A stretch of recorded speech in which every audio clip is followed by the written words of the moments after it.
শনিবার 29শে মার্চ দক্ষিণবঙ্গে তাপপ্রবাহের পরিস্থিতি থাকবে 5 জেলায়, এমনটাই জানিয়েছিল আবহাওয়া দপ্তর। রবিবার 30শে মার্চ তাপপ্রবাহ চলবে 4 জেলাতে। হট ডে বা গরম দিনের প্রভাব কলকাতা সহ দক্ষিণবঙ্গের সব জেলাতেই বজায় থাকবে। উত্তরবঙ্গে পার্বত্য এলাকায় বৃষ্টির সম্ভাবনা রয়েছে। দার্জিলিং, কালিম্পংয়ে হালকা ঝড়ের সঙ্গে বৃষ্টির সম্ভাবনা রয়েছে। 1 এপ্রিল থেকে তাপমাত্রা কিছুটা কমতে পারে। পরবর্তী 3-4 দিনে 2 থেকে 3 ডিগ্রি সেলসিয়াস তাপমাত্রা কমতে পারে। তবে গরম থেকে আপাতত নিস্তার নেই দক্ষিণবঙ্গে, কারণ আগামী 4 থেকে 5 দিনে বৃষ্টির কোনো সম্ভাবনা নেই। শনিবার তাপপ্রবাহের উত্তর এবং দক্ষিণ 24 পরগনা, পশ্চিম মেদিনীপুর, পশ্চিম বর্ধমান ও বীরভূম জেলাতে তাপপ্রবাহ চলবে বলেই জানিয়েছিল আলিপুর আবহাওয়া দপ্তর। আর এদিকে রবিবার তাপপ্রবাহের পরিস্থিতি থাকবে উত্তর এবং দক্ষিণ 24 পরগনা, পশ্চিম মেদিনীপুর, পশ্চিম বর্ধমান জেলাতে। উত্তরবঙ্গের পার্বত্য এলাকায় হালকা ঝড় বৃষ্টির সম্ভাবনাও রয়েছে। শনিবার বজ্রবিদ্যুৎ সহ বৃষ্টি, তার সঙ্গে 30 থেকে 40 কিলোমিটার গতিবেগে দমকা ঝোড়ো হাওয়া বইবে দার্জিলিং ও কালিম্পং জেলাতে, এমনটাই জানিয়েছিল আলিপুর আবহাওয়া দপ্তর। বিক্ষিপ্তভাবে হালকা বৃষ্টির সম্ভাবনার কথা জানানো হয়েছিল আলিপুরদুয়ার ও জলপাইগুড়ি জেলাতে। রবিবার দার্জিলিং এবং কালীমন্দির পার্বত্য এলাকায় হালকা বৃষ্টির সম্ভাবনা, এমনটাও জানা গিয়েছে। উত্তরবঙ্গের বাকি জেলায় শুষ্ক আবহাওয়া থাকবে। আর এদিকে আগামী 4 থেকে 5 দিনে তাপমাত্রার পরিবর্তনের তেমন কোনো সম্ভাবনা নেই।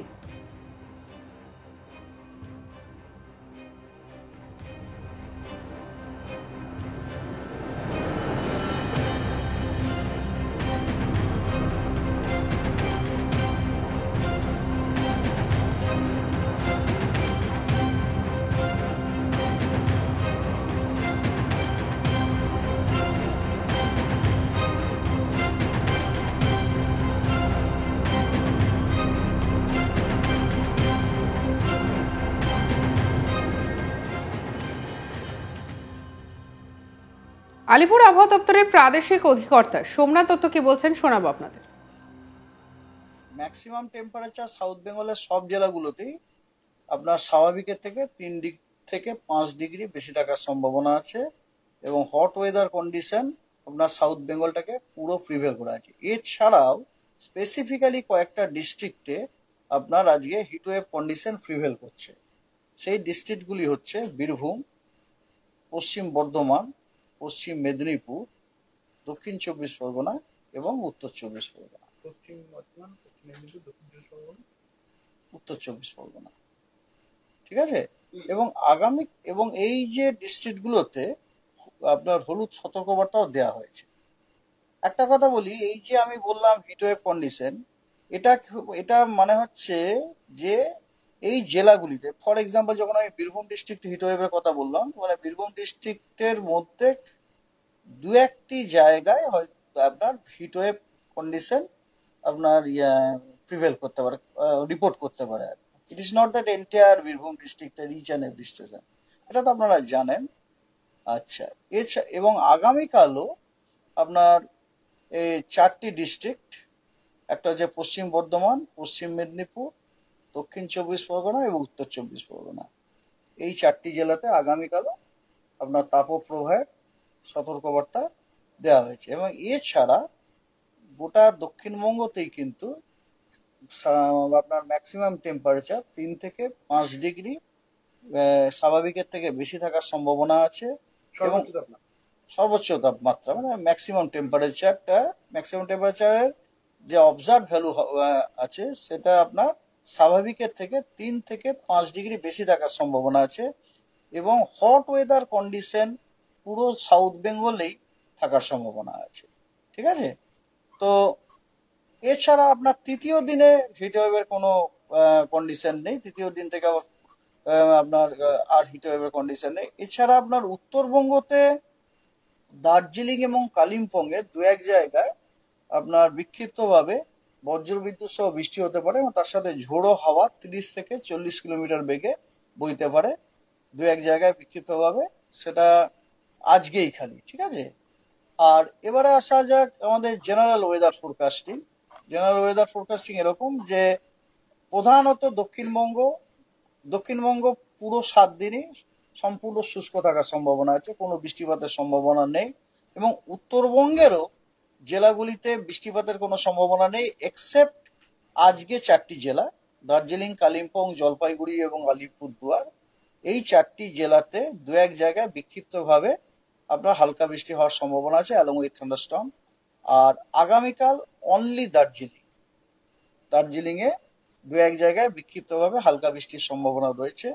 এবং তারপরে আপনার 31 থেকে 4 তারিখ পর্যন্ত গোটা পশ্চিমবঙ্গতে কোথাও কোনো বৃষ্টির সম্ভাবনা নেই। আচ্ছা, এরপরে আসা যাক আপনার জেনারেল আপনার কন্ডিশন আর কি, তাপমাত্রার সময় যে কোন রকম আগামী ডিউরিং নেক্সট 2 ডেজে আপনার কোন রকম বড় সড়ো পরিবর্তনের সম্ভাবনা নেই। পরে আপনার 2-3 ডিগ্রি টেম্পারেচার কমেও যেতে পারে আজকের পরে। আগামী 2 দিন মানে আজকাল বাদ দিয়ে, যেটা আমি 29-30 বাদ দিয়ে 31 তারিখের পর থেকে আপনার টেম্পারেচারটা আবার কমানোর সম্ভাবনা আছে। হ্যাঁ, কমানোর সম্ভাবনা আছে। ঠিক আছে, ঈদে বৃষ্টির কোনো খবর না না না দক্ষিণবঙ্গের কথা বলে তো আমি আগেই বলে দিলাম। ঈদের দিন মানে 31 তারিখ না, 31 তারিখে আপনি কোথাকার টেম্পারেচার জানতে চান? ফর এক্সাম্পল ধরুন দক্ষিণবঙ্গের ক্ষেত্রে ঈদের দিনে তো আপনার বললাম না, স্বাভাবিক ম্যাক্সিমাম টেম্পারেচারটা কিন্তু 3 to 5 ডিগ্রি অ্যাবাভ নর্মাল থাকবে, মানে গরম থাকবে 3 to 5 ডিগ্রি অ্যাবাভ থাকবে এবং হট ওয়েদার কন্ডিশন প্রিভেল থাকবে। হট ওয়েদার কন্ডিশন স্যার, কলকাতার লাগোয়া এই যে দুটো ডিস্ট্রিক্ট আপনি বললেন, দক্ষিণ 24 পরগনা, যেখানে হিটওয়েভের কথা বলছেন, কলকাতার প্রভাব কলকাতাতে, হ্যাঁ কলকাতা তো আপনাকে বলছি, ফর এক্সাম্পল কলকাতাতে তাপমাত্রা আপনার জাস্ট এ মিনিট, কলকাতা না, মানে হিটওয়েভে কলকাতার প্রভাব নো হিট ওয়েভ কলকাতাতে পড়ার কোনো ব্যাপার নেই। বলে দিয়ে কিন্তু আগে বললাম যে বীরভূম, দক্ষিণ 24 পরগনা, উত্তর 24 পরগনা, কলকাতা তো ওইভাবে বেশি এফেক্ট করবে না। কলকাতা হিট ওয়েভের মধ্যে নেই তো। আচ্ছা দাঁড়ান, কলকাতাতে আপনার আলিপুরে, কলকাতার লেটেস্ট থেকে আলিপুরে আপনার ঈদের দিনে বলছেন তো, ঈদের দিনে আলিপুরে এমনি আলিপুরে আপনার আগামী 7 দিনেরই যে টেম্পারেচার রয়েছে এটা মোটামুটি 37-38 এর মধ্যে থাকবে। ঠিক আছে, 37-38। আর এরপরে আপনি কলকাতা, এটা হচ্ছে আলিপুর হলো। এরপরে ধরুন আপনি দমদম দেখতে পারেন। দমদমে কিন্তু আপনার আজকাল 40 ডিগ্রি মতো থাকতে পারে এবং তারপরে আপনার ওটা 39-38, তো মোটামুটি 37 থেকে 40 এর মধ্যে থাকবে। ম্যাক্সিমাম টেম্পারেচার সাউথ বেঙ্গলের সব জেলাগুলোতেই আপনার স্বাভাবিকের থেকে। সঙ্গে রাখুন আজ তাক বাংলার ইউটিউব চ্যানেলকে। আরও অন্যান্য খবরের জন্য লাইক করুন, শেয়ার করুন, সাবস্ক্রাইব করুন। আমরা এখন রয়েছি হোয়াটসঅ্যাপে, ফলো করে নিন, আপডেটেড থাকুন।